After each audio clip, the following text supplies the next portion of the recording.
The Wyoming sky that autumn was the color of a bruise that wouldn't heal. A woman knelt alone in a canyon passage, her hands already moving before she had finished deciding to stop. A man the size of a barn door lay face down in the dirt. A rock the weight of a wagon wheel pinned his leg. Nobody else had stopped. Nobody else was coming. She didn't know his name. Didn't know what he owned. Didn't know that 3 men in a town 8 miles east were waiting to hear he hadn't made it home.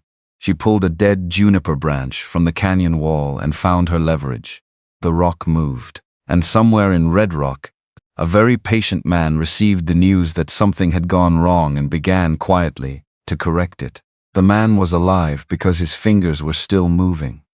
That was the first thing Rose Calloway saw when she came around the limestone outcropping into the passage, not the blood in his hair, not the size of him, not the rock pinning his leg, the fingers, clawing at the packed earth in slow, deliberate increments, like a man doing the only thing left available to him and doing it with everything he had. She knelt beside him without touching him yet. The Appaloosa stood 3 feet away, making the sound of an animal that had exhausted its options and was now simply reporting the situation to anyone willing to listen. Rose noted the horse, noted the trailing rein, noted the way the debris was distributed around the rock on his leg. Too clean at the edges, too concentrated in one place. A natural rockfall scattered. This had come from one specific point above and had been encouraged to do so. She put 2 fingers to the side of his neck, fast, thready, but there.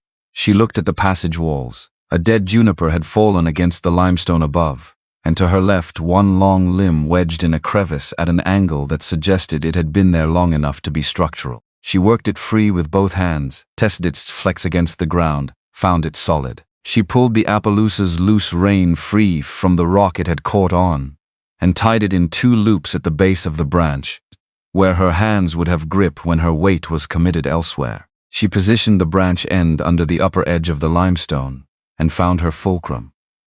"I'm moving the rock," she said it to the back of his head because she needed him conscious, and the sound of a voice sometimes held people when nothing else did. When it shifts, you pull forward. Don't think about the pain, just move.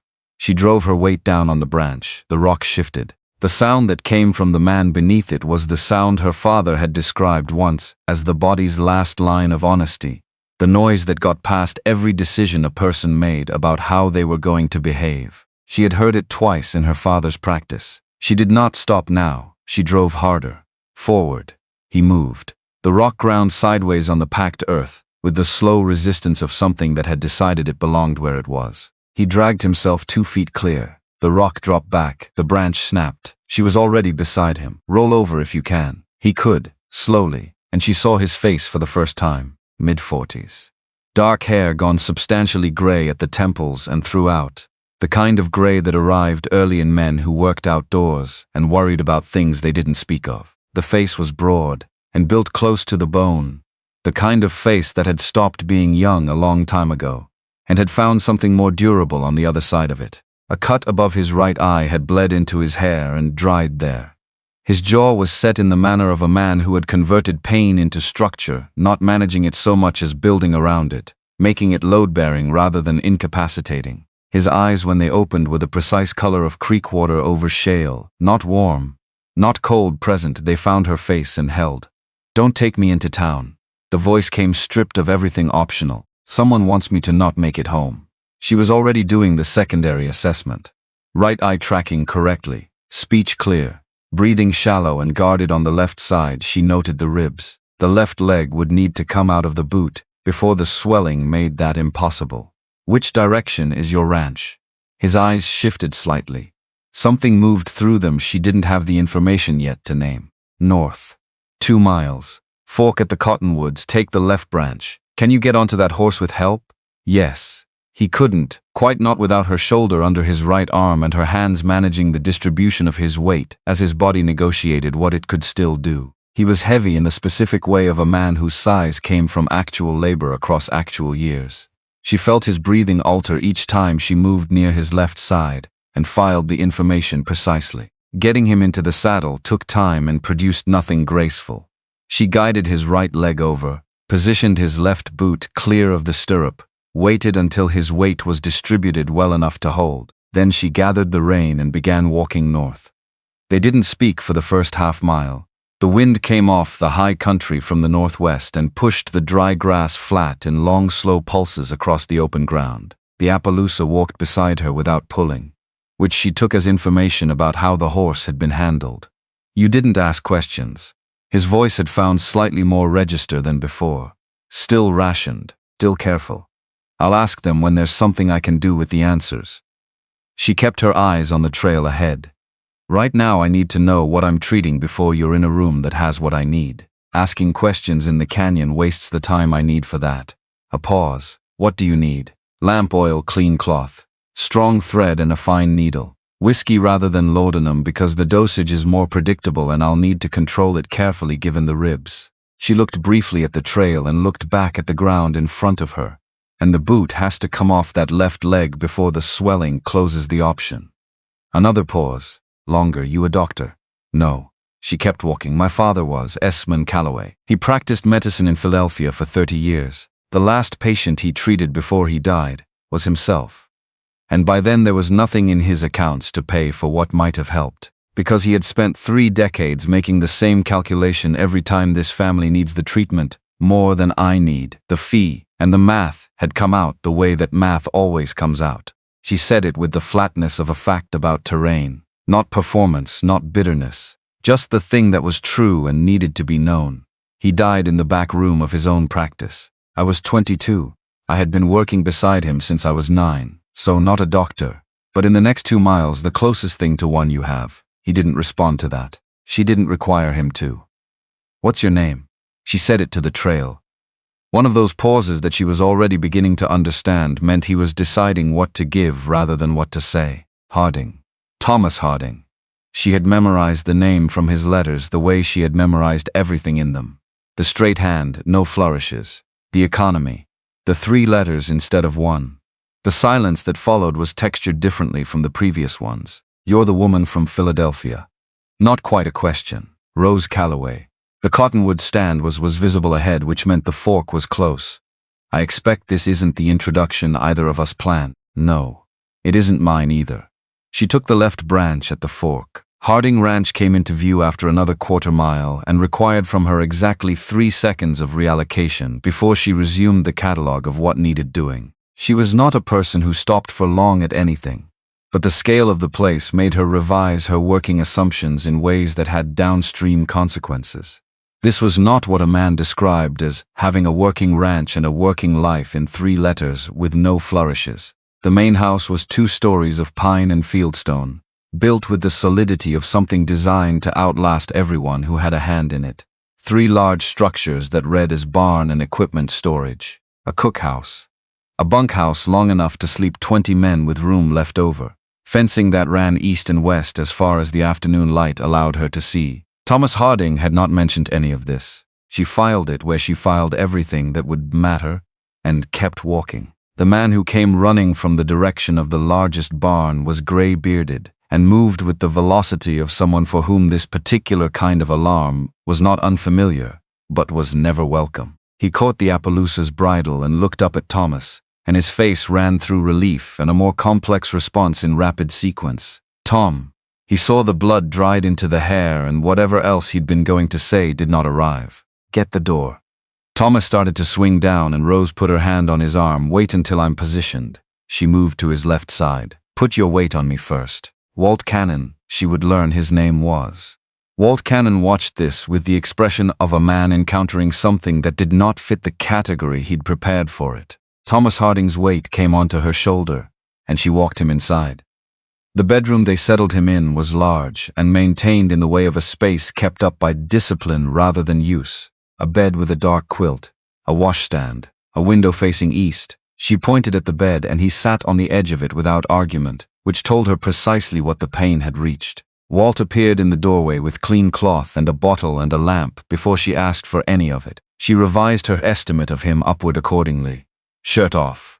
Walt made a sound from the doorway. Thomas looked at her with those creekwater eyes, and something moved in them that lived in the neighborhood of Rye without being it. He began working the buttons with his right hand. She helped with the left side, because his shoulder was not cooperating, and every second spent on it was a second she needed elsewhere. His left ribcage was already developing the deep bruising that announced itself before the swelling did. She pressed in careful increments with 2 fingers, watching his face rather than her hands, because his face was a more honest record of the damage than palpation could be. 3 ribs. Cracked, not displaced. The distinction mattered considerably for the next 2 weeks. They're nicked, not separated. She straightened. If you rest them properly, they'll knit. If you don't, one of them will eventually make the case for why that was a mistake in a way that converts a 2-week problem into 6. She held his gaze to make sure the number landed where she intended it. The leg now. The boot is the problem. Do it. Walt held the leg steady while she worked the boot off in careful increments. She watched Thomas's face throughout because his face was telling her the location and intensity of the damage faster and more accurately than the leg itself.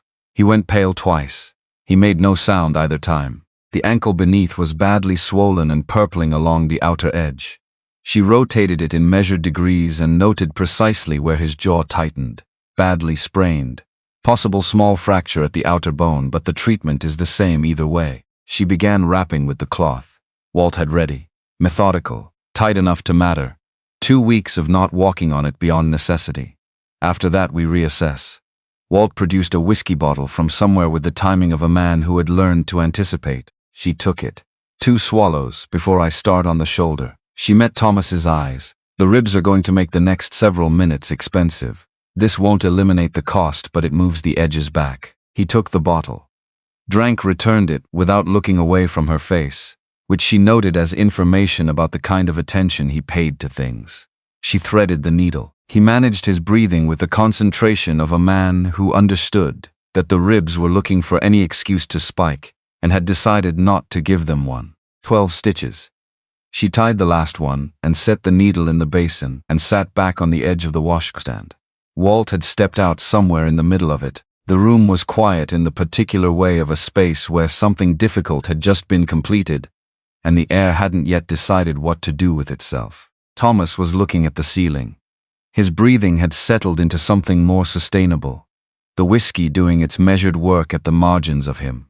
She did things like that. His voice had found the register below his ordinary one, the one where the performance of a certain kind of self fell away, and what was left was something close to the actual material. Didn't explain the approach. Saw what needed doing and moved. I'd find out what she'd decided after it was already done. Rose set down the basin cloth. Looked at her hands. She did not ask. She had learned this from her father, who said that a question in the wrong moment was a door slammed on something that had been deciding whether to come through. Margaret. A breath, not a pause. A breath that was also a boundary being crossed. My wife, 8 years gone. He was still looking at the ceiling, which she understood was not avoidance but positioning. Some things were easier to say to a fixed neutral point. She knew what mattered. She moved toward it. She didn't make a production of either of those things. That sounds like someone who understood what time actually cost. She kept her voice level and undecorated. The decorated version of sympathy, the careful wrapping and softening, was the thing she had been most impatient with in the weeks after her father died. All those cushioned voices. All that insulation around the fact of the thing. Thomas didn't respond to that directly. He went quiet in a way that was not the absence of something but the presence of it, held still. She let it be what it was and continued cleaning the washstand. She didn't notice him cross into sleep. She noticed, at some point, while she was wringing out the last cloth, that his breathing had changed to the slower pattern, and that his jaw had finally released its structural decision. Whatever had been holding everything at the surface had let go. She stood. Looked at the window where the light was going, the way Wyoming light went without the gradual she had been trained to expect by a city that considered abruptness impolite. Then she went to find Walt Cannon. He was in the kitchen with 2 cups of coffee already poured. She wrapped both hands around hers. The coffee was strong enough to be considered a building material, and she was grateful for it. He told her about Grant Dillard.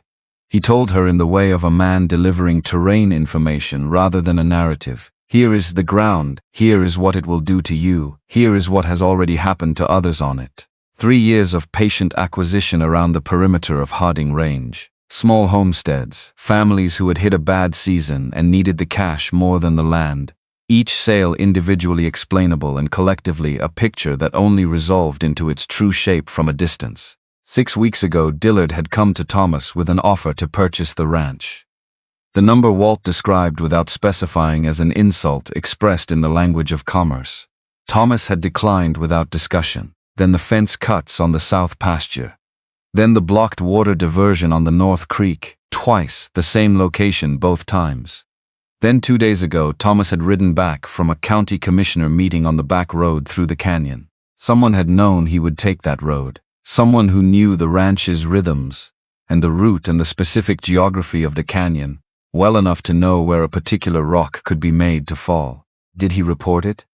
Rose drank her coffee and watched Walt's face. Walt looked at his cup.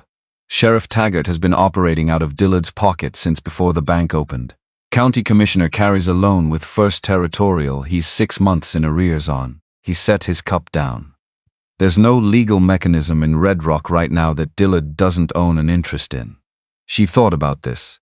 About a man who had spent 3 years building a trap around someone who didn't know they were standing in it. About the specific character of that kind of patience. Not the patience of someone waiting for an opportunity, but the patience of someone manufacturing one, incrementally, with the confidence of a person who had never been seriously opposed. What does Dillard want with the ranch? She kept her voice even. Specifically. Not the general shape of it, what is the specific thing? Walt looked at her with the expression of a man deciding how much was hers to know. Then he decided. I don't know the full of it, but I know that 6 months ago a survey crew came through this basin claiming to be mapping railroad routes. Tom didn't think much of it. The railroad has sent crews through before. He paused, but those men weren't working for the railroad. I found out later they came out of Denver, private company, and their results were never filed with any railroad I can find record of. She was quiet for a moment. They were filed somewhere. That's what I believe. She looked at her coffee cup, and then at the window, over the dry sink, where the last of the daylight was making its exit, and thought about what a private geological survey in this basin might be looking for, and what it might have found, and what a man like Dillard would do with that information once he had it. Doc Reed. She set down her cup. Walt told me Thomas said not to bring him in, but you mentioned him when you were explaining who Thomas trusts. What does Doc Reed know about this valley specifically? Walt's expression shifted in a way that was small but significant. Sam Reed has been practicing medicine in Red Rock for 30 years. He was here before the railroad came through, before Dillard's bank opened. He chose the next words with visible care. He was here in 1858 when Tom's father first acquired the land that became this ranch. He treated the men who did the clearing. He kept records of everything. He always has. Is he the kind of man whose records would matter to Dillard? If Dillard is running a legal play against the original acquisition, which is what I think the forged documentation I heard about from the county recorder's office is pointing toward, then, yes. Sam Reed is the only living person whose contemporaneous records from that year could directly contradict whatever story Dillard has constructed. Walt was quiet for a moment. Sam lives alone above his practice. Has for 20 years. Rose absorbed this and did not like what it assembled into. And on this property, she kept her voice level. Is there anyone Dillard could be using? Walt's face did something complicated. He turned his coffee cup in his hands and looked at the table. Pete Garner. Good cowboy, East Section, been here 16 years. His brother Ray has a small place about 20 miles out. Bought it 3 years ago with a loan from First Territorial. He stopped at the natural stopping point where the implication completed itself without needing to be spoken. She nodded once and left it where it was. She refilled her cup and went back down the hall to Thomas's room and sat in the chair by the washstand, not the window. The washstand, because she had already decided that the window was not where she was going to be when she needed to think, and looked at the man sleeping in the low lamplight and thought about Dillard. The specific danger of a patient man with resources was not cruelty. Cruel men moved too fast and made the mistakes that fast movement generated. The danger was architecture. 3 years of building something that looked, from any single vantage point, like ordinary commerce. Fence cuts that could be weather. Water blockages that could be debris. A survey crew that could be railroad planning. Each piece individually explainable, collectively a machine. The machine needed 2 more things to complete itself. It needed Thomas's legal title to be undermined, which the forged documentation was designed to accomplish. And it needed the one person who could contradict that documentation to be unavailable. Doc Reed. She was still thinking through the shape of this when Thomas shifted in the bed, and his breathing changed and she knew he was back. You're still here. Rough. Clearer than before. Your temperature needed monitoring. She didn't look away from the middle distance she'd been working in. Infections in shoulder wounds run fast. I needed to be close enough to catch it early. A pause. Is there an infection? Not yet. Which is the outcome I was here to produce. She looked at him then. His color was better. The pain was still structural in his face, but no longer the whole architecture of it. How much do you know about what Dillard is doing? He looked at the ceiling. More than I did a week ago. Less than I need to. Walt told me about the survey crew. She kept her voice even. Private company out of Denver, results not filed with any railroad. What do you think they were surveying for? A long pause. The kind that wasn't deciding what to say, but deciding whether to say it. There have been silver strikes in this basin before. North of here, mostly. Nothing conclusive on my land as far as anyone has told me. He paused. But if someone had information that contradicted that, they would know the land was worth considerably more than its surface value. Rose held his gaze. And they would know that the fastest way to acquire it would be to undermine the title rather than negotiate the price. Thomas looked at her for a moment. The Creekwater eyes with that quality of attention that didn't allocate itself provisionally. Walt told you that much. Walt told me about the survey. I told myself the rest. She stood and checked the lamp wick and sat back down. Tomorrow I'm going to Red Rock. You don't know Red Rock. I know where Ned Finch's office is. Walt told me. And I know that a man who has spent 4 years building documentation so someone like Dillard has already decided what he's going to do with it. He's been waiting for the circumstances that make it usable. She met his eyes directly. I want to know if we're those circumstances. Thomas was quiet. His hands lay flat on the quilt. Finch is careful. His voice had that character of a man who had known the person he was describing for a long time. He doesn't open that file for strangers.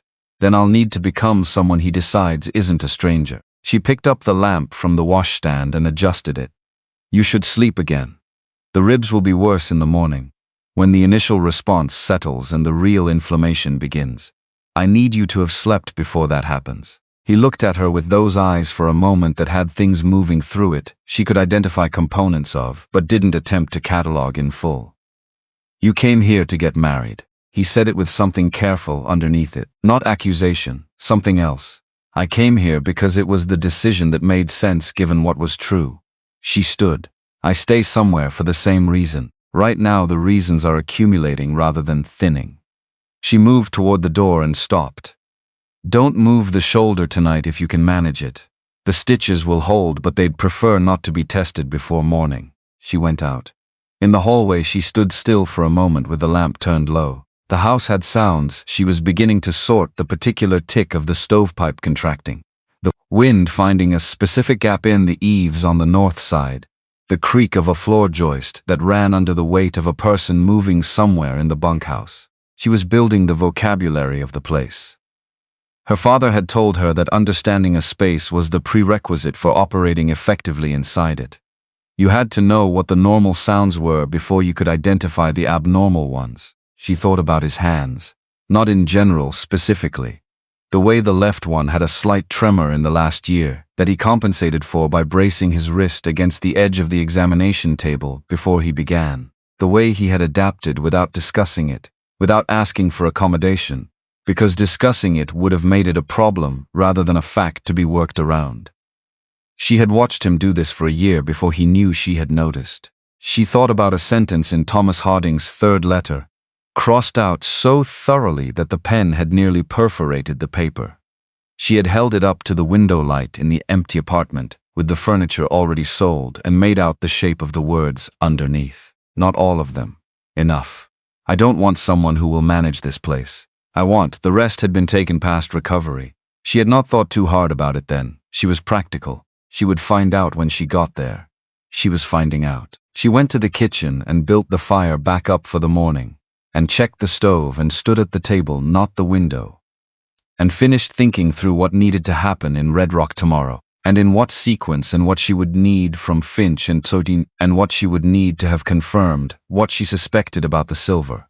What she suspected about the silver, and about what Dillard was actually building toward. One thing at a time. Her father had said this in the context of a crowded emergency, and she had applied it to everything since. The principle held. It always held. She was at the table, not thinking about the window, when she heard it. Hoofbeats. Moving away from the property rather than toward it. Moving slowly and carefully, the particular pace of someone who did not want the departure to announce itself. Moving south. South was the road to Red Rock. She went to the back door and opened it into the cold Wyoming night and listened. Nothing visible. Total dark, the cloud cover complete. But the sound was there, rhythmic, fading, moving away along the south pasture fence line toward the road. She went to the front of the house, where Walt had fallen asleep at the kitchen table, with his arms folded and his head down, which she considered entirely reasonable given the day he'd had. She put her hand on his shoulder. He came awake fast and clean, the way her father had described combat veterans coming awake not from sleep but from readiness suspended. Someone just left this property on horseback. She kept her voice low. Moving south toward Red Rock, moving quiet on purpose. Walt looked at her, then at the dark window, then at something that was not the window but was in the direction of the bunkhouse. He didn't say anything. She waited. Pete Garner's bunk would be the one to check. He said it the way he'd said Pete's name earlier, with the care of a man setting something down that he didn't want to break. She nodded. Can it wait until morning? Walt thought about this for what felt like a genuine amount of time. If Pete rode to Red Rock tonight and told Dillard what he knows, the damage is done whether we confront him now or at dawn. He looked at the table, and what Pete knows is Tom's schedule, the route to the canyon, the general timing of his meetings. He paused. He doesn't know you're here. He doesn't know what you've figured out. He doesn't know I've been talking to Finch. Then the damage is bounded. She pulled out the other chair and sat. Let it sit until morning. If Pete comes back, we know what kind of man he is when the bad decision becomes real. If he doesn't come back, we know something else. Walt looked at her across the table. You're not from here, no. Tom usually figures things from the front, straight at them. I know. She looked at her hands on the table. That's a quality that built this ranch. It's also the quality Dillard has been designing around for 3 years. She looked up. Tomorrow I go to Red Rock and talk to Finch. Tonight we know what we know and we sleep, and we let Pete Garner make whatever choice he's going to make. Walt was quiet for a moment. Then he nodded once, the nod of a man who had decided to trust something he didn't fully have a name for yet. She went back down the hall to Thomas's room and set the lamp on the washstand and sat in the chair and looked at the man sleeping in it with his jaw unclenched. For what she suspected was the first time in longer than the last several hours. She thought about the survey crew from Denver. About silver under the ground that a man had been standing on for 20 years without knowing. About the specific cruelty of a plan that used a man's own land against him while he was occupied with building what was on top of it. About forged documentation in a distant county courthouse, and a physician who kept records of everything and lived alone above his practice. She thought about what needed to happen tomorrow in what order, and with what available to her, and what she would need to build between now and then. Outside, Wyoming night pressed down on the sagebrush and the miles of fence and the road south, where someone was riding quiet toward a man who had been patient for 3 years. Because patient men played longer games than anyone gave them credit for. And Rose Calloway sat in a chair in a stranger's house in a territory she had arrived in 12 hours ago, and was, she realized, more awake and more present than she had been in the 3 years, since she had sat in a different chair in a different room, and held her father's hands while they went still. She had come to Wyoming because the math worked out, because the decision made sense. Because a man had written 3 letters when one would have done, and crossed out a sentence until the paper nearly gave way. She was going to find out what the rest of that sentence said. But first, tomorrow, Finch, Doc Reed, the shape of what Dillard was building and where the structure was weakest. One thing at a time. She was her father's daughter. She knew how to be patient too. She did not sleep. Not because she couldn't, because the house made sounds she hadn't catalogued yet. And she needed to know which sounds were the house settling, and which sounds were something else. And the only way to know the difference was to stay awake long enough to learn the vocabulary of the place. Her father had told her once that every building had a language, and the first thing you did in any new space was listen before you spoke. She listened until the gray before dawn started pressing at the east window. Then she checked Thomas's breathing, found it even and deep, and went to the kitchen to rebuild the fire in the stove. Walt was already there. He'd slept in his chair for maybe 3 hours by the look of him, which she estimated was more than she'd gotten and less than he needed. He had the coffee pot on before she reached the stove, and he moved around the kitchen with the efficiency of a man who had been doing the same tasks in the same space for long enough that his body did them without consulting him. They didn't speak for several minutes. The fire caught.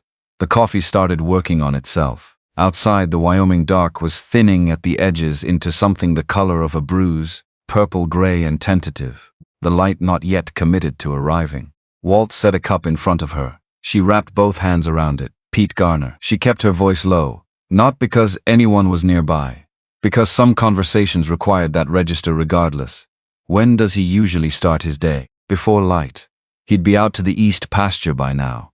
Walt drank his coffee and looked at the window, or he wouldn't be here at all. She had considered that. The man who rode south in the dark had 2 choices available to him by morning: come back and pretend nothing had happened, or don't come back and let the absence say everything. The first choice required a particular kind of nerve.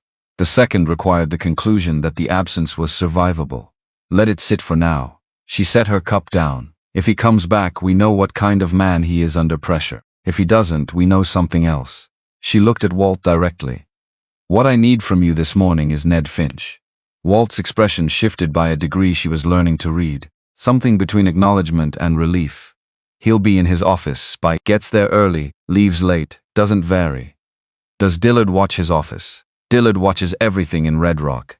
But Finch has clients across the territory. People visit him all the time. A woman walking in would be less notable than most. She nodded. I'll need a horse that knows its business. The roan in the 3rd stall. She's steady. Good. She picked up her cup again. And someone needs to sit with Thomas until I'm back. He's going to try to get up before he should, and the argument you make to him needs to be specific. Tell him that if a fractured rib moves incorrectly, he won't be sitting a horse for 6 weeks instead of 2. That's the number that will land. Something shifted at the corner of Walt's mouth that in another man and another moment might have resolved into a smile. It didn't quite get there. You've known him 12 hours. I've known men who decide to ignore pain their whole lives. They all speak the same language. She finished her coffee. The number that matters is the one tied to what they can't afford to lose. She went to check on Thomas before she left. He was awake. She knew he was awake before she reached the door, because his breathing had that particular quality of someone maintaining the rhythm of sleep on purpose rather than naturally. And when she pushed the door open, he gave up the pretense and opened his eyes. You're going into Red Rock. Not a question. Finch first. Then I'll know what else we need. He watched her from the bed with that same attentiveness she'd seen in the canyon, the kind that didn't allocate itself provisionally. You don't know Red Rock. I don't need to know Red Rock. I need to know one office in it. She stepped to the washstand and checked the shoulder bandaging without asking permission. The bleeding had stayed stopped. The skin around the stitches was warm, but not the wrong kind of warm. Finch has been building a file on Dillard for 4 years. Walt told me that last night. A man who spends 4 years building a file on someone is a man who has already decided what he's going to do with it. He's been waiting for the right circumstances to use it. I want to know if we're those circumstances. Thomas looked at the ceiling. His jaw had that set quality again, the one that meant he was managing something internal that he'd decided not to give voice to. Finch is careful. He won't talk to someone he doesn't know. Then I'll have to become someone he decides to know. She finished the check and straightened. Don't get up. The number Walt's going to give you is 6 weeks and it's accurate. She left before he could respond to that, which she understood was becoming a pattern, and decided was a reasonable one given the current pace of events. The roan was exactly what Walt had said. Steady and direct, no wasted movement. The kind of horse that had been well handled early and remembered it. Rose rode astride rather than side saddle, which she had learned in Philadelphia from a woman who ran a livery stable on the south side and had considered side saddle a form of institutional dishonesty. The Wyoming terrain confirmed this view. There was nothing about the road to Red Rock that suggested compromise was a viable option. She reached the edge of town as the morning was committing itself to existence. Red Rock was modest in the way of a place that had arrived at its current size through function rather than ambition. A main street wide enough for wagons to pass without negotiation. A bank that was the largest building by deliberate design. A hotel. 2 saloons set at opposite ends of the street as if to discourage conversation between their respective clienteles. A general store with a porch. A church. And set back slightly from the main street with a door that had a painted wooden sign beside it reading Ned Finch, Notary and Counsel. A narrow building that looked like it had been squeezed into its lot as an afterthought, and had decided to make the best of the situation. She tied the roan at the post and went in. The office was small and organized in the way of a space where a precise mind had been working in close quarters for a long time. Papers in specific locations. Books shelved by some system that wasn't immediately apparent but clearly existed. A desk that was occupied by a man who was perhaps 60, thin in the way of someone whose thoughts burned most of his available fuel, with eyes that moved over Rose when she came through the door, in a single practiced assessment that logged her age, her clothing, her posture, her bag, and whatever conclusions they generated. Miss. His voice was dry and measured. Can I help you? I need 20 minutes of your time. She sat down in the chair across from his desk without being invited, which she understood was a choice that communicated something and had made it deliberately. I'm Rose Calloway. I arrived in Red Rock territory yesterday. I'm going to be Thomas Harding's wife. And I need to understand the shape of what Grant Dillard is doing before it moves past the point where understanding it is enough. Ned Finch looked at her for a moment with the expression of a man who had been expecting a particular kind of morning and had just been handed a different one. Thomas Harding sent you. Thomas Harding is in bed with 3 fractured ribs and a leg he can't put weight on, because someone arranged for a rock to come off a canyon wall onto him yesterday. She held his eyes. He didn't send me. Nobody sends me. I came because I'm the only person in the current situation who can walk into this office without Dillard noticing and thinking about what it means. Finch set down his pen. He looked at her the way he'd look at a document that required more careful reading than the first pass suggested. You're from Philadelphia. Yes, Edmund Calloway's daughter. She went still. Not visibly, but still. You knew my father. Knew of him. His reputation came ahead of him in certain medical circles. A physician who treated people without the ability to pay. Finch picked up his pen again and set it down in a different position. I was sorry to hear he died. The kind of man who does what he believed regardless of what it costs him is a specific and diminishing category. She said nothing, let the silence be what it was, and waited for him to decide what came next. He opened his bottom desk drawer, pulled out a folder that was thick enough to have required years of deliberate accumulation, set it on the desk between them. What do you know about silver? His voice had shifted into something more direct, the social register gone. She looked at the folder.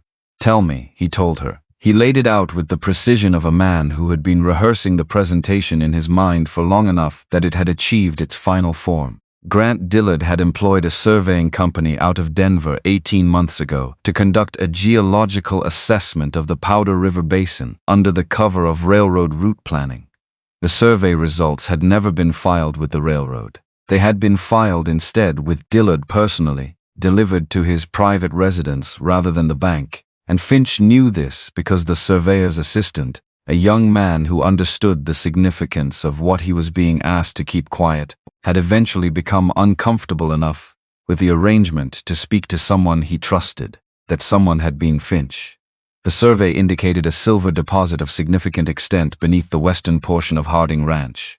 Not a small vein, a deposit of the kind that, properly extracted, represented a number so large that Dillard had apparently decided it justified whatever methods were necessary to acquire the land above it before Thomas Harding found out what he was standing on.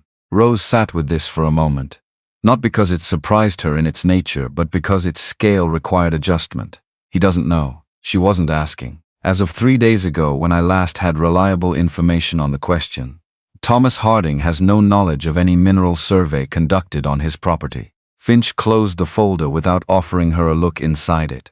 He bought that land with his hands. He spent 20 years building what's on top of it. Dillard has spent the last 3 years very quietly making sure that when he finally moves, he moves through legal mechanisms that make the whole thing look like business. The forged documentation about the original land purchase. Finch nodded once. Filed 6 months ago in a county office 2 territories over. A claim that a portion of the original Harding acquisition in 1858 was transacted with funds derived from a cattle operation, subsequently found to have engaged in illegal activity. The man named in the documentation has been dead for 11 years. The records it references existed until approximately 4 years ago, when the relevant county courthouse suffered a fire. He paused. A fire that the insurance assessment at the time attributed to faulty chimney construction. She looked at him. You know it wasn't. I know that 3 months before that fire, Dillard extended a significant personal loan to the county recorder of that jurisdiction, and that the loan was marked paid in full 30 days after the fire, with no record of payment received at the bank. Rose was quiet for a moment. She was thinking about patient men, about the specific danger of someone who was willing to spend a decade building a trap around someone who didn't know they were standing in it. Doc Reed. Finch's expression changed in a way that was small but significant. Samuel Reed was practicing medicine in this valley in 1858. He treated injuries resulting from the original land clearing on the Harding property. He kept records. He paused. He keeps all his records. Has since the beginning. He is the only living person whose contemporaneous documentation could directly contradict the forged claim. Where is he? She kept her voice level. Not where he's supposed to be. Where he actually is right now. Finch looked at her for 3 full seconds. His practice was found unoccupied this morning when his first patient arrived at 7. The door was unlocked. The lamp had burned out. His coat was on its hook. The room was very quiet. A man doesn't leave for somewhere in a hurry and leave his coat. She stood. Dillard has him. He's being held somewhere close because transporting someone Doc Reed's age across difficult terrain creates risk, and Dillard doesn't take risks he doesn't have to. She looked at Finch. What property does Dillard hold outside the bank building? Under his name or any company name you have documentation on. Finch was already moving to his filing cabinet. He pulled a second folder, thinner than the first, and opened it on the desk. 3 properties. A warehouse at the north edge of town currently leased to a grain merchant. A residential property on the East Road, occupied by a family who had been renting it for 2 years. And a relay station 5 miles west of Red Rock on the old freight road, decommissioned when the main road shifted 8 years ago, listed in county records as unoccupied and scheduled for tax assessment. She looked at the relay station entry. When was the last time anyone had reason to check on it? The tax assessment is 18 months overdue. Finch looked at her across the desk. Miss Calloway, Mrs. Harding. She said it without emphasis, not a correction, just accurate. He held her gaze for a moment. Mrs. Harding, what you're considering is not a course of action I can officially advise. I'm not asking for advice. She picked up her bag. I'm asking whether you have a lien record that would give a legal representative reason to inspect that property without prior notification to the listed owner. Finch looked at the folder. Back at her. An overdue tax assessment generates an automatic right of inspection for county purposes. He paused.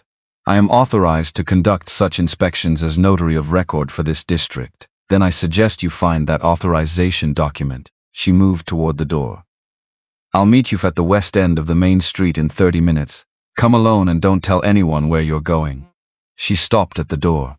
And bring whatever you need to take. A formal written statement from a 68-year-old physician who has been waiting 8 years to tell the truth about something. She went out before he could respond to that. The 30 minutes she spent not wasting. She found the general store, purchased additional bandaging cloth and a second bottle of carbolic solution because what she was about to do might generate the need for both, and she stood at the counter and thought about the relay station and what she knew about how men like Dillard used spaces like that. He would have people there. Not many, enough. The value of a person being held as leverage was that they stayed alive and usable, which meant whoever was watching Doc Reed had instructions to maintain rather than harm. That was the only advantage she had going in, and she intended to use it completely. She thought about the derringer in her bag. 2 shots. She had carried it since the night a man had attempted to take her father's medical bag from her on a Philadelphia street 3 years ago. She had not had to use it then, having discovered that the presentation of it was sufficient. She understood that Wyoming was a different calibration of that equation, but held to the underlying principle. Most men who did violence on behalf of other men preferred to avoid situations that generated complications. And a complication was anything that made the arrangement they were being paid for more difficult than the money justified. She was going to try to be a complication. Finch was at the west end of the street in 28 minutes, which told her something useful about his character. He was on a bay horse and had a leather satchel across his saddle. He sat the horse with the ease of a man who had spent more years outdoors than his office suggested, and she revised her assessment of him accordingly. He looked at her with the expression of a man who had made a decision and was committed to it now regardless of his reservations. They rode west without speaking. The freight road was overgrown at the edges, but the center was still packed from years of wagon traffic, and the horses moved well on it. The morning had made up its mind and was now fully present, cold and bright. The kind of Wyoming day where the air felt like it had been laundered. The relay station was a low building, squared timber, with a small corral to the east side that was missing 3 fence rails. She saw 2 horses in the corral before the building resolved clearly enough to see anything else. 2 horses meant at minimum 2 people. She stopped a quarter-mile back and looked. Finch stopped beside her. "If I go in first." She kept her eyes on the building, from the front, asking for directions. "Lost on the freight road, looking for the Coldwater Creek crossing. And if they don't receive that well, then I'll need you to come through the back." She looked at him. "There's a window on the east side of those buildings." Standard construction of this type always put a window on the eastern exposure for morning light. "If you hear anything that sounds like a problem, come through it." Finch looked at the building, looked at his satchel. "I'm a notary, Mrs. Harding. You're a man with a legal document giving you right of inspection and presumably can mean some use of defending yourself, given that you've spent 4 years building a case against someone with the resources and temperament Dillard has." She looked at him directly. "Are you armed?" A pause. "Yes, good." She turned the roan toward the station. "Give me 5 minutes before you move." She rode in directly, not cautiously. Caution in an approach communicated awareness of something to be cautious about, and she needed to communicate the opposite. She rode up to the station door at an ordinary pace, and swung down and tied the roan at the post that was still standing outside, and knocked on the door with the matter-of-fact firmness of someone who had a reasonable purpose and expected it to be recognized as such. The door opened.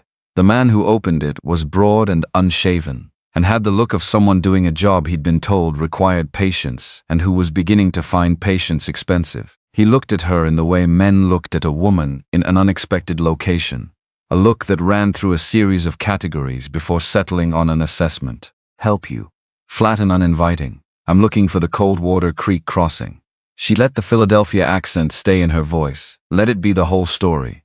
A woman from elsewhere, clearly out of her element, clearly not a threat. "I was told to stay on the freight road, but I think I've gone past the turnoff. I'm expected at the Harding Ranch by noon." The mention of the ranch name did something small in his eyes. She watched it happen and filed it away and kept her expression at the same level of mild inconvenience. "Road doubles back east, 3 miles. He started to close the door. "I'm sorry, I wonder if I might trouble you for some water. My canteen ran dry and I've been riding since before light." She gestured toward the roan. "I'd be very grateful." He looked at her, looked at the horse. The calculation ran in his eyes. A woman asking for water was a minor inconvenience. Refusing a woman asking for water was a choice with a particular social weight to it, in a territory where women were still rare enough to be treated with something resembling consideration. He stepped back from the door. Not an invitation. A grudging concession. She went in.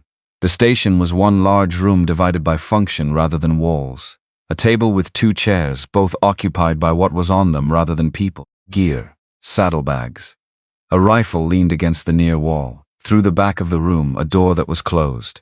And from behind that door, nothing she could hear over the ambient noise of the room, but a quality of absence that was itself a kind of sound. Someone had been told to stay quiet, or couldn't make noise. She went to the near wall where a bucket and ladle sat on a wooden shelf and filled her canteen with deliberate slowness, making conversation as she did it. Nothing important. The weather. The road. The way the frost had come early this year, according to the driver on the coach from Laramie. She let the conversation be light and unremarkable, and she let her eyes do the actual work, tracking the closed door, tracking the distance to the rifle, tracking the single other person she could now confirm was in the room, seated at the table, eating something that didn't warrant looking up from. 2 men, 1 closed door, 12 feet between her and the rifle. She capped her canteen and turned and let something shift in her expression. Not alarm, calculation made visible. The look of someone who has just understood something they hadn't walked in knowing. I think I should tell you something. She kept her voice steady and direct and looked at the man who had opened the door. My name is Rose Calloway. I'm going to be Thomas Harding's wife. And the man behind that door is someone I have reason to believe you are holding without legal authority. She reached into her bag without hurrying and set the derringer on the shelf beside the bucket in a position that required her to pick it up with deliberate intention rather than urgency, which made it simultaneously present and non-threatening. I'm not here to cause problems for you personally. The man who told you to do this job did not tell you the full nature of what you were getting involved in.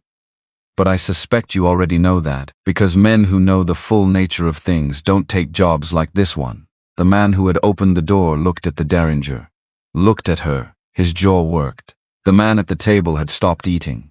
There is a county notary outside with a right of inspection document. She kept her voice at the same register, even, informational. He is going to come through that east window in approximately 2 minutes, whether or not this conversation has resolved itself. Because I told him to, and he is a man who does what he says he will do. She looked at the first man steadily. What happens in the next 2 minutes is going to determine what the next several months of your life look like. I'd like to suggest that they don't have to look like a cell in the Cheyenne Territorial Prison. The man at the table stood up. She picked up the derringer, not pointing it, just holding it. The distinction was precise and intentional, and she watched both men register it. I'm going to open that door. She said it the way she said everything that mattered, like a statement of what was already true rather than what she intended to make true. You can make that easier or more complicated. Those are the options. The first man looked at the second man. Something passed between them that was the entire silent conversation of 2 people who were being paid not enough to have made a different decision when they had the chance. The first man stepped aside. She crossed the room and opened the door. Doc Samuel Reed was sitting on the floor against the far wall, with his wrists tied in front of him and his coat missing, which was the detail that landed with the most weight. Because she'd been told his coat was on its hook at the practice. And it turned out whoever had taken him in a hurry had not given him the consideration of taking it along. He was 68 years old and he had been on this floor through a cold Wyoming night in his shirt sleeves. But his eyes when they came up to find her face were entirely clear. You're not anyone I know. His voice was rough with cold and dry with the dehydration of a night without water. But the mind behind the eyes was a physician's mind, and it was cataloging her even now from the floor, with his hands tied. Rose Calloway. She was already kneeling and working the knots, which were competent but not expert, done by someone who knew the basic shape of restraint without a refined practice of it. Thomas Harding's wife. I'm going to get you out of here, and then I'm going to need you to sit with a notary for about an hour, and tell him everything you know about Dillard's claim on the 1,858 land acquisition. He watched her hands on the rope. Thomas is all right. He's going to be all right. He's at the ranch. He'll be better when we're back. The rope gave. He brought his hands to his chest, and she watched him assess the circulation damage, which was the thing a physician did before anything else because the hands were where you needed to start. There's something else. His voice had dropped, not from weakness, from the register of something that had been waiting a long time to be said and had decided this was the moment regardless of the circumstances. Something about Thomas, about Margaret. She helped him to his feet. He was unsteady in the specific way of someone who had been stationary too long rather than physically harmed, the balance recalibrating itself. She kept her hand on his arm. I know. She steered him toward the door. Walt told me you knew Margaret, that you were her physician. Walt doesn't know what I know. He steadied. His eyes found hers with the directness of a man making a decision he'd been postponing for 8 years. What I know Thomas needs to hear, and I should have told him a long time ago. She looked at him. Can it wait until we're out of this building?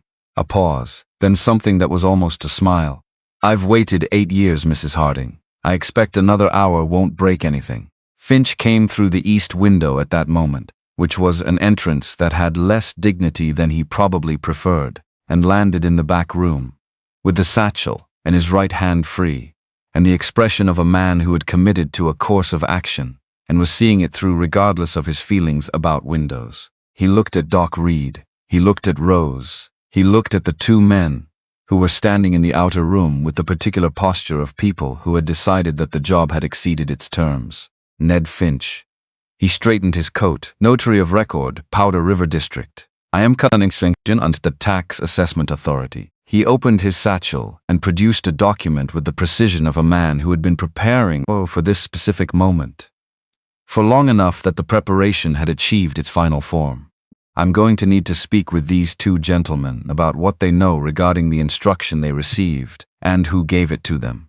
Rose left him to that. She took Doc Reed outside into the cold, bright air, and the roan turned her head and regarded them both with the patient interest of a horse that had been waiting for the situation to resolve. She helped him onto Finch's bay, which was the more placid of the two animals and better suited for a man recovering his equilibrium. Doc Reed sat in the saddle and looked at the sky for a moment with the expression of someone taking inventory of what was still intact. He's going to be angry that you did this. He meant Thomas. He's going to try to make it look like anger.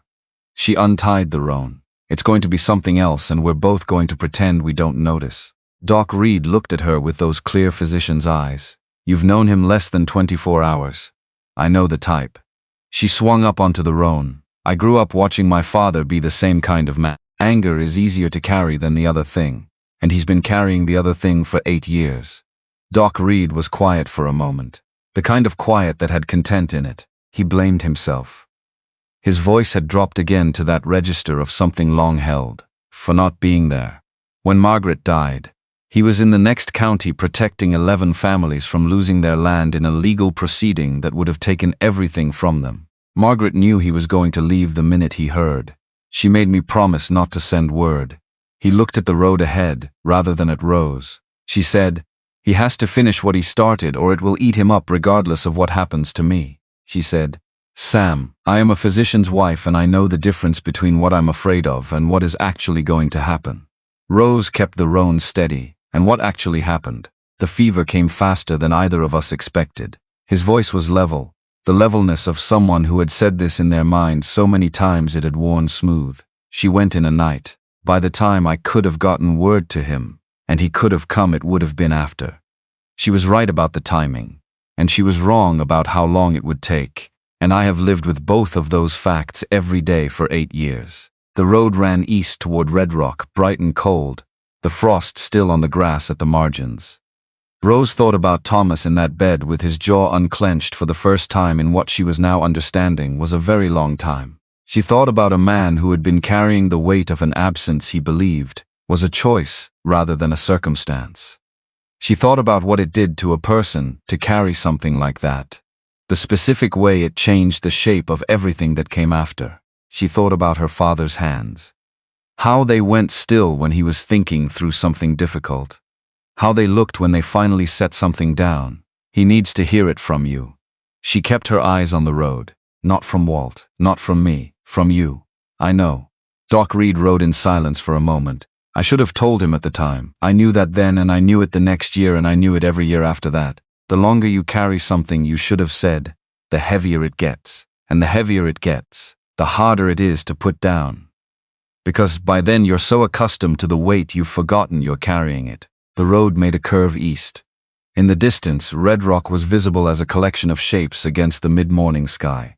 She thought about that, about the specific accuracy of it, about the things people carried, because putting them down required saying them out loud, and saying them out loud required a moment and a person and a set of circumstances that never quite arranged themselves. She thought about a sentence in a letter crossed out so hard the pen had gone through the paper.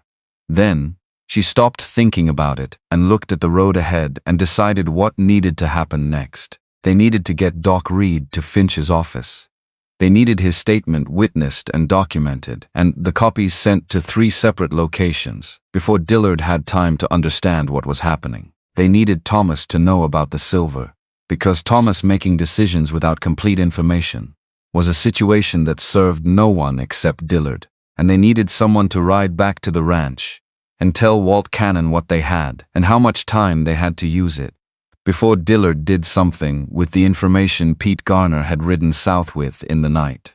One thing at a time.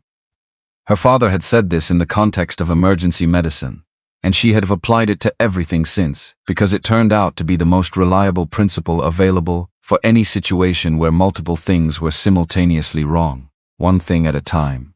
And the first thing was getting Doc Reed's testimony into the legal record before anyone had a chance to make it impossible. They rode into Red Rock under the mid-morning sun with the cold at their backs, and the main street mostly occupied by people conducting their ordinary Tuesday, and not one of them had any reason yet to understand that the shape of the next several days had just changed in the relay station on the old freight road. Grant Dillard's bank building stood at the center of the street, with the proportional confidence of a structure that had been built to communicate permanence. She looked at it as she passed. Patient man. 3 years of patience. A trap built so carefully that dismantling it required a specific kind of counterpatience. The willingness to move through it methodically rather than in the direction of the obvious and immediate. She was her father's daughter. She knew how to be methodical. She knew how to see the thing that needed doing and move toward it without asking permission first. One thing at a time. Doc Reed's statement was the first thing. Everything else was tomorrow.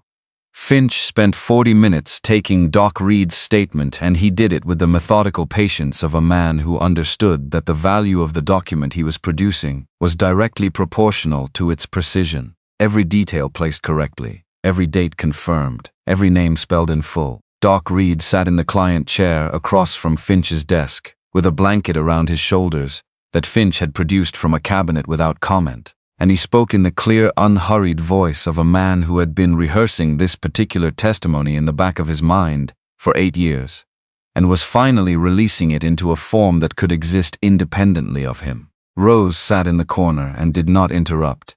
She watched Doc Reed's face while he spoke, and she watched Finch's pen moving, and she thought about the 3 copies they had agreed on. One to the office of the territorial judge in Cheyenne, sent by the afternoon post rider, who left Red Rock at 2 o'clock. One to a lawyer in Laramie, whose name Finch had written on a card and handed to her, without explanation beyond the statement that this particular lawyer had reasons of his own to want Grant Dillard's activities brought to legal conclusion. And one copy that Finch would hold in his office in a location he declined to specify, except to say that if anything happened to him, it would be found.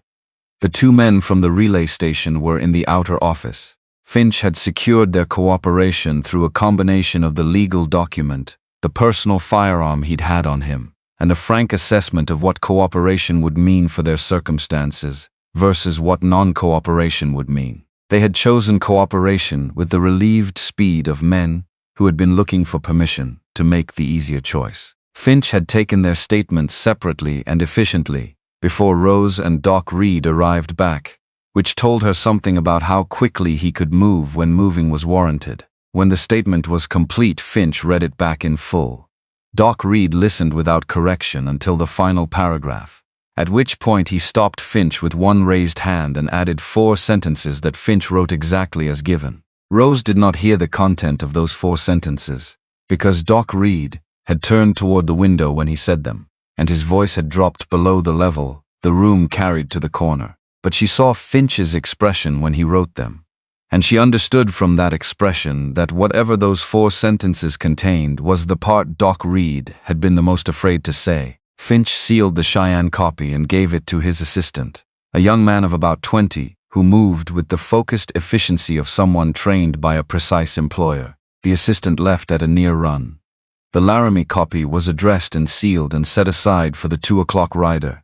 The office copy went into the cabinet that Finch locked, with a key he put in his coat pocket rather than the desk. Then Finch looked at Rose across the room. He'll know by tonight that we have this. He already knows something has changed. The men from the relay station didn't return when expected. She stood. We have hours, not days. What do you need from me? She considered. I need you in Red Rock tomorrow morning when we go to the bank. Finch held her gaze. You're going to the bank. Thomas is going to the bank. I'm going with him. She picked up her bag. You're going to have the inspection document and the territorial court notification. And whatever else you standing to be present at a conversation between a landowner and a banker. That is going to become a matter of public record before it concludes. Finch was quiet for a moment in the way of a man running calculations. That assumes Thomas Harding is capable of being in Red Rock tomorrow morning. It assumes he decides to be, which is a different thing. She moved toward the door. Can you be there? Yes, said without elaboration.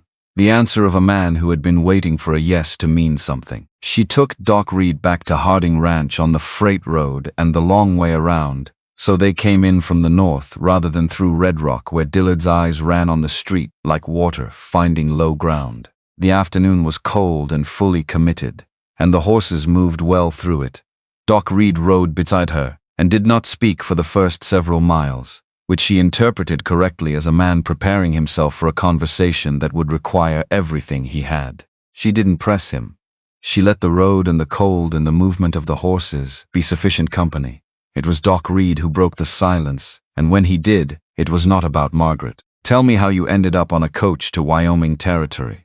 Not intrusive. The question of a man who was curious about the world and had not lost the habit despite the night he'd just spent on a cold floor. Philadelphia had run out of reasons to stay in. She kept her eyes on the road. My father died. The practice closed. The apartment had been borrowed against for the last year of his illness. There was nothing left to settle. And Thomas's advertisement. Thomas's letter. She was precise about this without meaning to be emphatic. He wrote 3 letters. Most men who place those advertisements write one. 1 letter tells you they want something filled. 3 letters tell you they have things to say and not enough people to say them to. Doc Reed considered this for what felt like a genuine amount of time. He's been alone in a way that goes past the ordinary since Margaret. I understand that. He doesn't talk about her. No. She watched the cottonwood stand coming up on the right, which meant the fork was ahead and the ranch was close. But he has a way of making reference to her without meaning to. When something he sees reminds him of how she would have responded to it. The response shows up on his face before he can manage it. Doc Reed looked at her. She could feel the quality of his attention without turning to meet it. You've known him 36 hours, I know. She took the left branch at the fork. My father said once that the most important diagnostic tool was the willingness to be present with the patient long enough for the truth to surface. He said most people got impatient and started guessing before the truth had time to arrive. Edmund Calloway. Doc Reed said the name quietly. He sounds like a man I would have liked. Most people did like him. The ranch was visible ahead, the main house showing lamplight in 2 windows already against the early dark. He made terrible financial decisions, and he was right about almost everything that mattered, and he died too young because of both of those things simultaneously. Walt Cannon met them at the gate. He looked at Doc Reed with the expression of a man who had been managing his relief for several hours, and was now allowing it to arrive. He took the bay's bridle and looked at Rose with something that was not quite gratitude, and not quite apology, and was probably both. He's been up. Walt said it with the tone of someone reporting an outcome he had attempted to prevent. She handed the roan's reins over. How far up? Kitchen. He made it to the kitchen, and then I made the argument about 6 weeks, and he sat down. Good. She looked toward the house. Get Doc Reed something warm and something to eat. He needs an hour before anything else.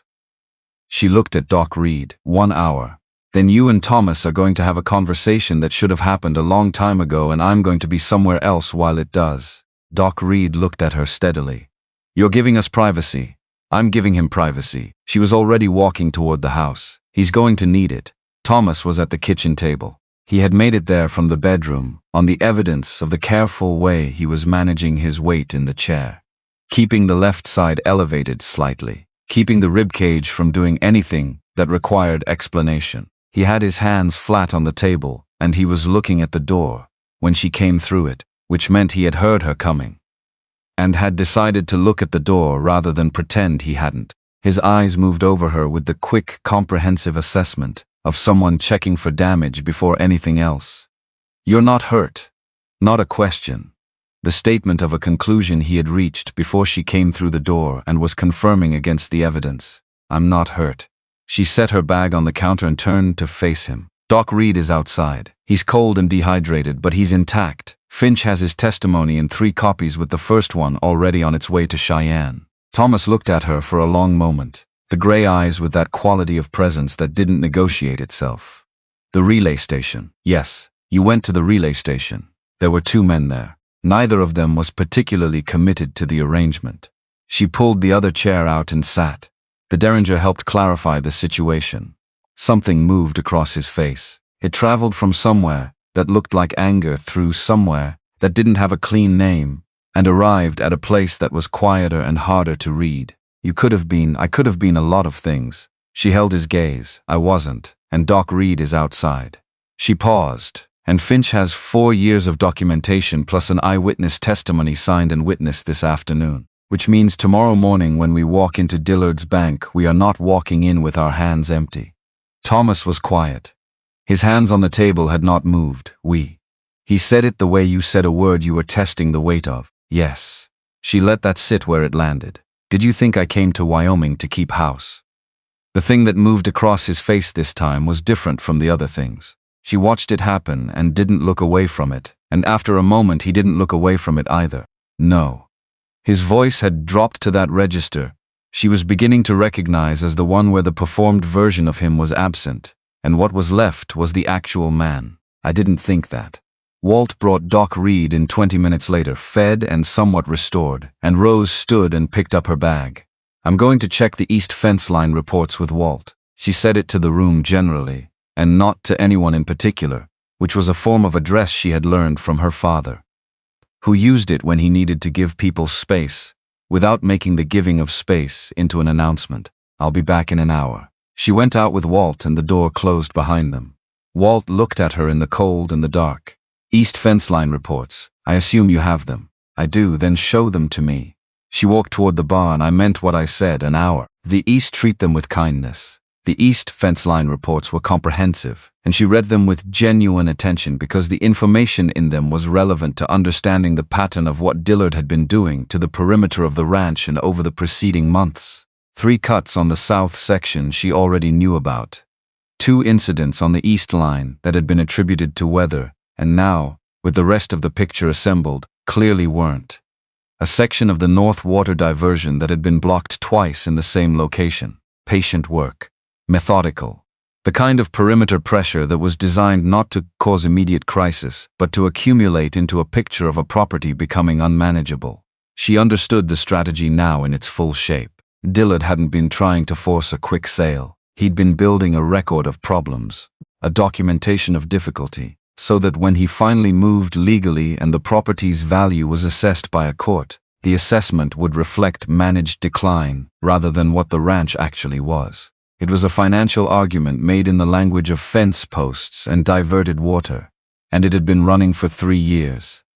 She thought about this while Walt walked her along the east line with a lamp.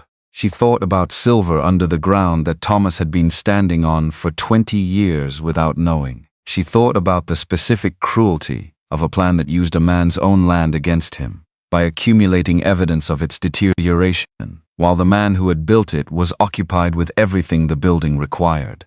Then she stopped thinking about Dillard and started thinking about tomorrow. Tomorrow required a specific sequence. Finch at the bank with the legal documents. Walt's 6 most reliable men positioned at points in Red Rock that gave them presence without announcing purpose. Thomas walking into First Territorial Bank at 10 in the morning, in a condition that was not what Dillard would be expecting, given that his last information was a man under a rockslide, and Rose beside him, because the one advantage they had that Dillard could not have planned for was that he did not know she existed as a variable in this equation. She had been in Red Rock twice. She was not in Dillard's calculations. She was not connected in his understanding to the relay station or to Finch or to the testimony now traveling toward Cheyenne. She was a woman from Philadelphia who had arrived on a coach and gone to a ranch, and for all Dillard knew she was still there. She intended to arrive at the bank as that, and leave as something else entirely. When she came back to the house, the kitchen was empty. She stood in the doorway for a moment and registered the quality of the silence in the place, and understood from it that the conversation she had given space for was still happening somewhere in the house. She made coffee. She sat at the table and drank it, and looked at the dark window, and thought about her father's hands moving over a patient with that quality of certain and unhurried attention that she had tried to replicate every time she'd had her own hands on someone who needed them. She thought about what it cost a person to carry something that belonged to someone else. Doc Reed had carried the knowledge of Margaret's last months for 8 years, and the weight of it had bent him in ways that were visible if you knew where to look. A slight over-carefulness in how he spoke about the past, a quality of held breath around certain subjects. She recognized it because she had seen the same thing in men who carried patients they'd lost, who carried decisions made in the field that came out wrong, who carried the particular weight of the things they knew and had not said. The house settled around her with its night sounds. The wind found the eaves and worked on them steadily. The stove ticked as the metal cooled in intervals. The door at the end of the hall opened. Doc Reed came into the kitchen first. He looked like a man who had put something down after a long time carrying it, and who was still adjusting to the way he stood without it. He looked at Rose with those physician's eyes and nodded once. She nodded back. She poured him a cup of coffee and didn't say anything else. Thomas came in behind him, and he looked like a man who had been taken apart and put back together, not damaged, not diminished, but rearranged. Something that had been structural in his face, some architectural decision he'd been making unconsciously for 8 years, was different. Like a wall that had been load-bearing and turned out, when removed, to have been holding the weight of something that needed to fall. He sat down across from her, looked at the table, then looked at her. She chose not to send for me. His voice was level and direct and had the quality of something said for the first time to a person, rather than rehearsed to the inside of his own skull. She decided I needed to finish what I started, and she decided it without telling me. And by the time it was done, she was gone. Rose held the coffee cup in both hands. Yes. I've spent 8 years believing I chose something over her. He looked at his hands flat on the table. She didn't give me the choice. She made it for me because she thought she knew what I needed better than I did. He paused. She was wrong about the timing and she was right about me, and I don't know what to do with both of those things being true simultaneously. Rose looked at him. You do what you do with everything that's both things at once. You carry it differently than you carried it before. She set down her cup. Before you were carrying it as evidence of something you did wrong. Now you're carrying it as evidence of who she was. That's not lighter, but it's truer. Thomas was quiet for a long time. The stove ticked. Outside, the wind had shifted to the northwest and was coming in with more intention. Doc said you went into that relay station alone. Finch was outside. Finch is a notary. He was armed. She held Thomas's gaze, and I wasn't alone. I had 2 men inside who had already decided the job wasn't worth the complications. They just needed someone to make that conclusion available to them. Something that had been tight in Thomas's face shifted by a degree she felt rather than saw. You made the conclusion available. It seemed like the efficient approach. He looked at her with those gray eyes for a long moment that had things moving through it. She was only partially able to identify and made no attempt to catalog in real time. Tomorrow. He said it like a decision being made rather than a question being asked. Tomorrow. 10 o'clock. Finch will be there with documentation. Walt's men will be on the street. She looked at him. Can you ride? Yes. Your ribs? I'll manage my ribs. He said it without heat, but with a finality she recognized as the place where his limits were set and negotiation did not apply. She looked at him for a moment. Dillard doesn't know about me. What do you mean? In his accounting of this situation, I am the woman who arrived on a coach and went to a ranch. He doesn't know what I've done in the last 18 hours.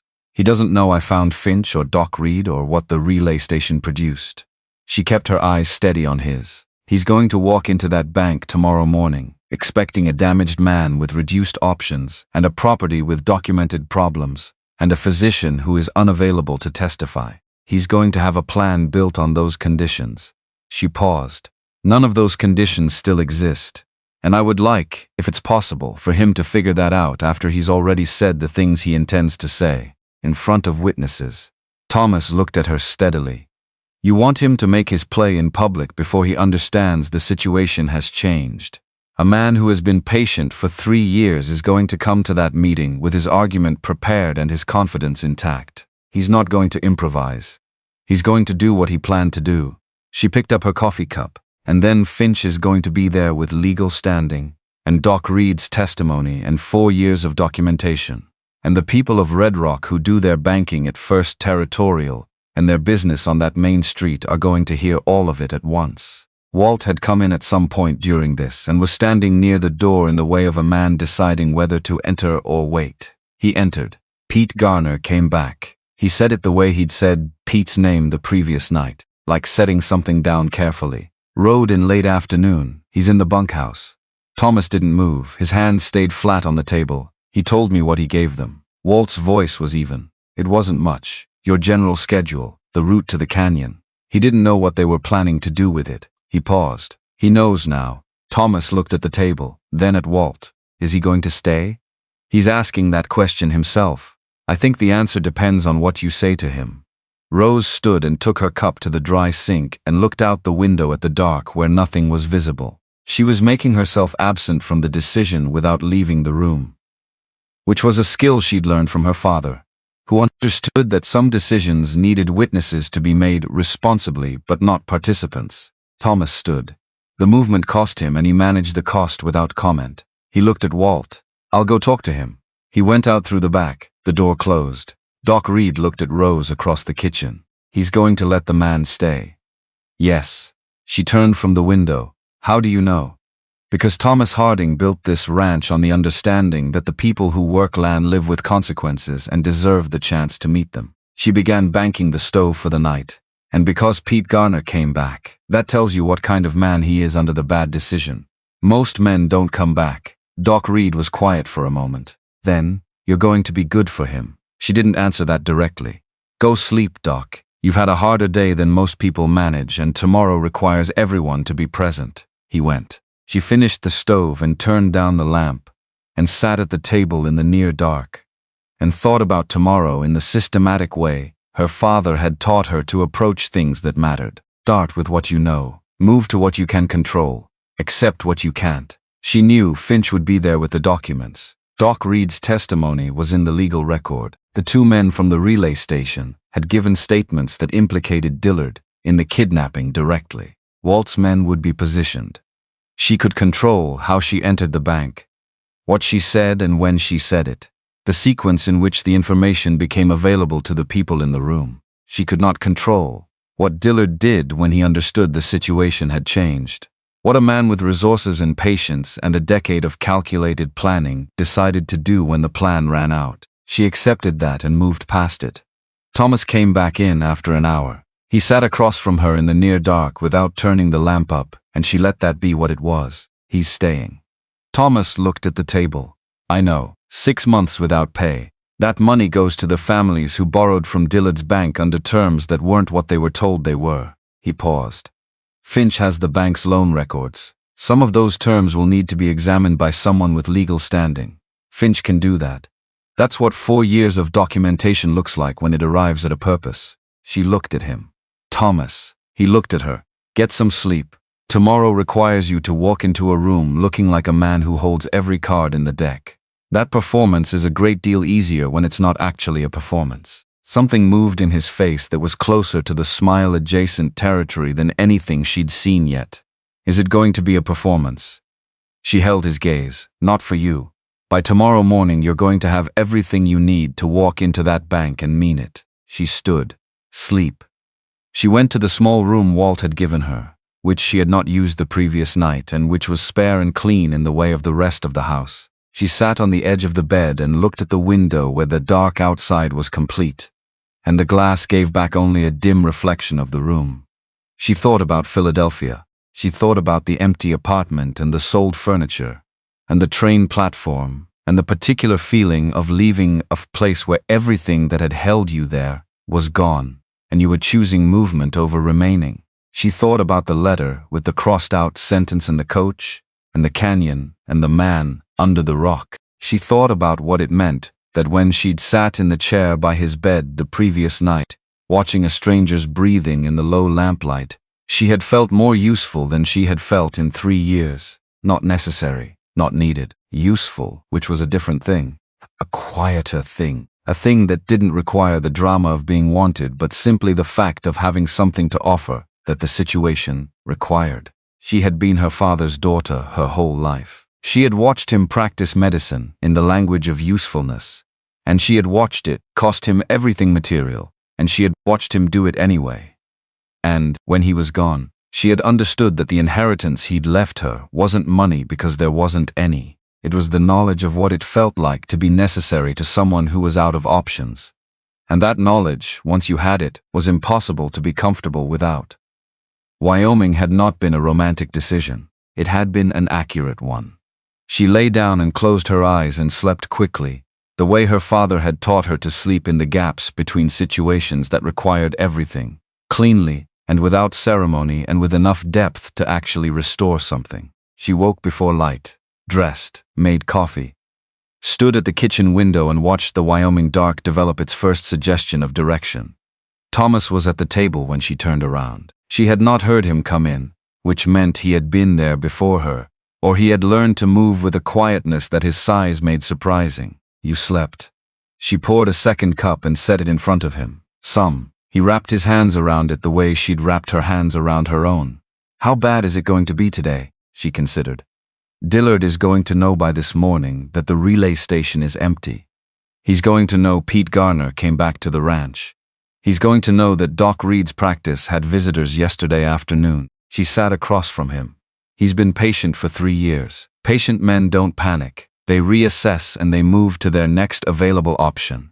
His next available option is the forged documentation filed in the county record 2 territories over, which Doc Reed's testimony directly contradicts.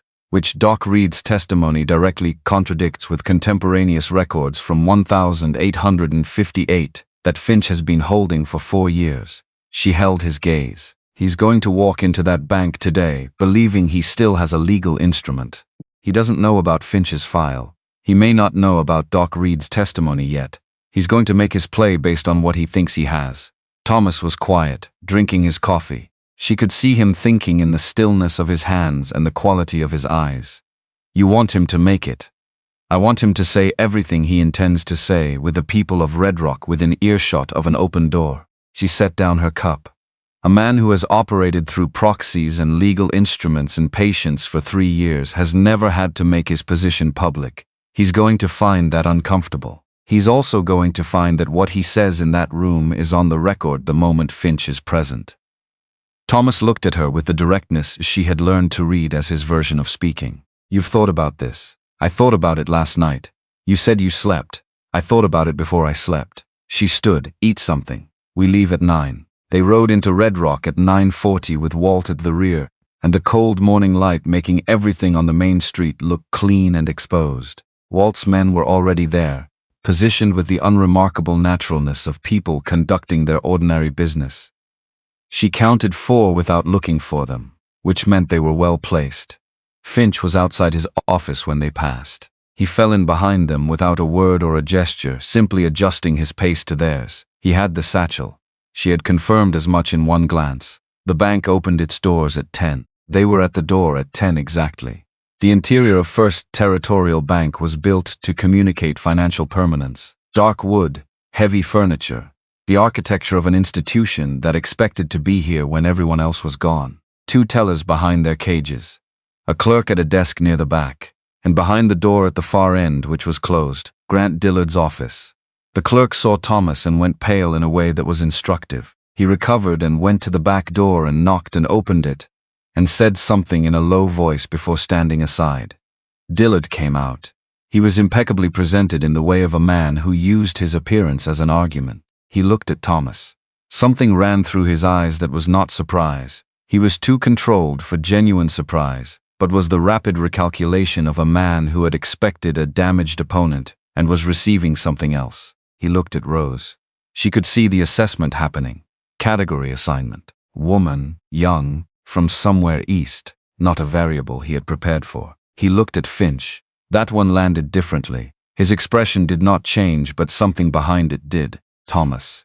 His voice was the voice of a man who had been practicing controlled warmth for so long it had become his native register. "I wasn't certain you'd make it this morning." Thomas's voice when it came was the voice of a man who was not performing anything. "I wanted to have this conversation in your bank, Grant, where the people of Red Rock can walk in and out the way they do every morning." Dillard's eyes moved to the door, which was open, to the tellers, who were finding reasons to stay at their stations, to the 2 or 3 customers who had come in behind them and had not moved toward the cages. "I think a private conversation." "I don't." Thomas's voice was still even, still without performance. "You've been conducting your business privately for 3 years. I think it's time it was public." Dillard looked at Rose again. "And this is my wife." Thomas said it with the same evenness as everything else. 2 words that were simply true. Rose looked at Dillard steadily. "I have some questions, Mr. Dillard, about a geological survey conducted in this basin 18 months ago." The room changed when she said it. Not dramatically. The kind of change that was more accurately described as a removal of something that had been present, the air of controlled confidence that had been Dillard's from the moment he came through his office door. It didn't disappear, it receded. Finch stepped forward and opened his satchel.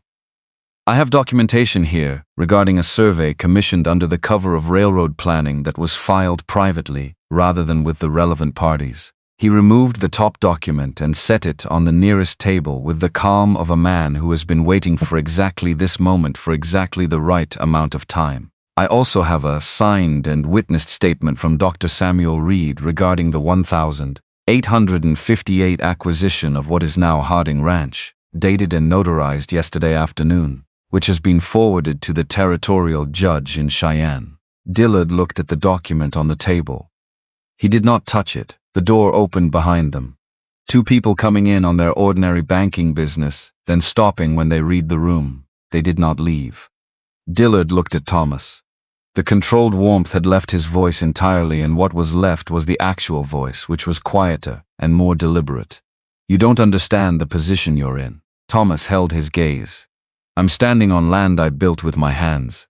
I'm standing on land that contains resources no one told me about because telling me would have made what you're doing impossible." His voice was the same, level, present, not raised, which made it carry further than if it had been.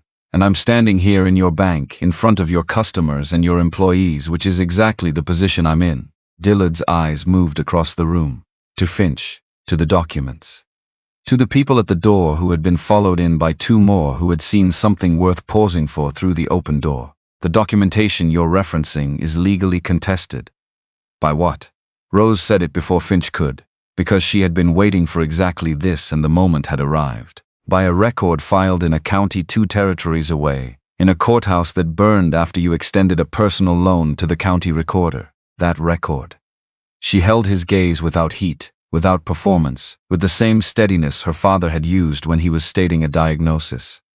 "Dr. Reed's records from 1858 predate anything you've filed by 22 years. He kept them. All of them. He keeps everything." The room was very quiet. Outside, through the open door, the main street of Red Rock was conducting its mourning, and people on the main street could hear what was said through open doors. Dillard looked at Rose for a long moment. She could see the assessment running, the recalculation, the search for the remaining available options. Would you treat them with kindness? She could see the moment when he understood that the options he had walked into this room were no longer present in the form he'd brought them. "You'll be hearing from my legal representatives," said to Thomas, said with the last register of controlled certainty he had available. "Finch is my legal representative." Thomas looked at the man he'd known for 20 years across a distance that was more than the length of the room. "And he's already heard from yours. He has the documentation. So does Cheyenne." He paused. "We're done here, Grant." Dillard went back through his office door and closed it. The sound of it closing was not a slam. It was quieter and more final than that. The sound of a door pulled shut by a man who understood that what was outside it was no longer something he could manage. Finch collected his documents from the table, with the unhurried efficiency of a man who had just completed something he'd been working toward for 4 years. He looked at Rose. She gave him the smallest nod she could make legible. The people near the door were talking in low voices that would move into the street, and then along the street and into the saloons, and the general store and the hotel, and by nightfall everyone in Red Rock who had a loan with First Territorial Bank would know that the man behind that closed door had been operating with considerably less solidity than his building suggested. Thomas walked out through the front door, and Rose walked beside him, and Walt fell in behind them, and Finch came last. On the street the cold air came in off the high ground, and the sun was fully committed to the day now, no ambiguity in it. Thomas stood beside his horse and looked at the street for a moment. Rose stood beside him and let the moment be what it was without filling it. The territorial investigation took 6 weeks and produced results that occupied Ned Finch for considerably longer. The forged documentation was traced to its origins. The survey was entered into the public record, and Thomas Harding's ownership of the mineral rights beneath his land was confirmed in terms that generated a letter from 3 separate mining interests, expressing formal enthusiasm. The loan records at First Territorial were examined, and 15 families received terms that reflect what they had actually agreed to, rather than what had been done to the paperwork afterward. 2 of Dillard's proxies entered plea agreements. Dillard himself faced proceedings that Finch described to Rose as extensive, and she chose to trust his assessment on the grounds that extensive was more than sufficient. Pete Garner worked 6 months and stayed. Doc Reed moved his practice to a room that Thomas had a carpenter build onto the south side of the main house, which was a structure that had more room in it than Thomas had needed alone, and was now discovering the uses of its square footage. The carpenter who built the room also repaired the east fence line and replaced the broken rails in the relay station corral, which Thomas had quietly purchased at the tax assessment price from the county, because it sat at a useful position on the north route, and he had plans for it. It was March when the surveying company came to begin the formal assessment of the silver deposit, and the morning they arrived. Rose stood at the kitchen window, watching the wagons come in from the road, and felt the particular quality of stillness that she had learned in the preceding months accompanied something that needed sitting with rather than analyzing. She had been feeling it for 2 weeks. She had the knowledge that her father had given her in the form of observation and study and years of watching what the body said before the person said it, and she had applied that knowledge to herself with the same systematic attention she applied to everything. She knew what she was sitting with. Thomas came into the kitchen and stood beside her looking out the window at the surveyors making their way toward the pasture. He drank his coffee and she drank hers, and the morning went about its business. Those men are going to find numbers that require decisions. She kept her eyes on the window. They are. I have a proposal about some of those numbers. She turned the coffee cup in her hands. A portion of whatever comes out of that ground should go toward medical care for this region. There are families within 30 miles of this ranch who are making the same choices my father made in Philadelphia, choosing between the payment and the treatment, and losing on both ends. She paused. Doc Reed can't cover all of it alone, but with a funded practice and the ability to bring in additional physicians when the need requires, he could cover most of it. Thomas looked at her profile for a moment. That's where you want the money to go. That's where I want some of it to go. You may have other priorities. I don't. He said it without hesitation. I don't have priorities that would outweigh that. She nodded once, looked back out the window. There's something else. She set her cup down on the sill, turned to face him fully. He was already looking at her with those gray eyes that gave their attention without condition. She held his gaze and told him. He was very still for a moment, the stillness of a man receiving information that required a complete reorganization of the next several decades. Then his hands came up, and his right hand cupped the side of her face, with the particular care of someone handling something they understood the value of, and did not want to damage through inattention. She had watched his hands work these months. She knew what they were capable of, and she knew what it cost him to make them that careful. She let him. We'll need to expand the practice faster. His voice was quiet, and had that quality she recognized from the night he'd talked about Margaret, the register below performance where the actual man was. If Doc Reed is going to be covering 2 patients instead of 1, she understood what he meant, and it was so precisely like him, so consistent with every data point she'd accumulated, to make the announcement of something that changed everything into the language of logistics, the language of what needed doing, because that was how he held things that mattered too much for words. She understood that. She spoke the same language. He's going to complain about it. She picked up her cup. He's going to say it's too much work for a man his age. He's going to be there at 7 in the morning and argue with everyone until noon. Yes. Would you treat them with kindness? She looked out the window at the surveyors spreading across the pasture, measuring the ground above the silver deposit with their instruments, making the invisible visible in numbers that would mean different things to different people. He's going to love it. Outside, the Wyoming spring was arriving with the same directness the territory brought to everything. No preamble, no negotiation. The snow was off the lower elevations. The grass was making its preliminary argument for green. The Appaloosa was out in the near pasture, moving in the easy way of an animal that had been well cared for through the winter, and was now reminding itself what its legs were for. Thomas stood beside her and looked at what they had. Not the silver, not the land or the cattle or the fencing that ran east and west as far as the light allowed on any given day. The morning. The kitchen. The sound of Doc Reed already moving around in the new practice room, which started early and ran late, and had the quality of a man who had found his purpose returned to him in full. Rose drank her coffee and thought about her father, who had chosen the right thing over the profitable thing every day for 30 years, and died with nothing, and left her everything that mattered. She thought about the train platform and the empty apartment, and the letter with the crossed-out sentence. She thought, I don't want someone. She thought, I want.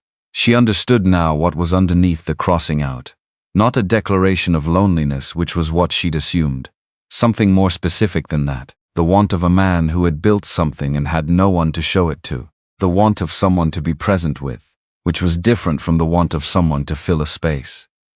She had arrived in Wyoming with one bag and her father's medical kit and the knowledge of what it felt like to be useful. She had found a man under a rock in a canyon, and done what needed doing, without asking whether it was her place to do it.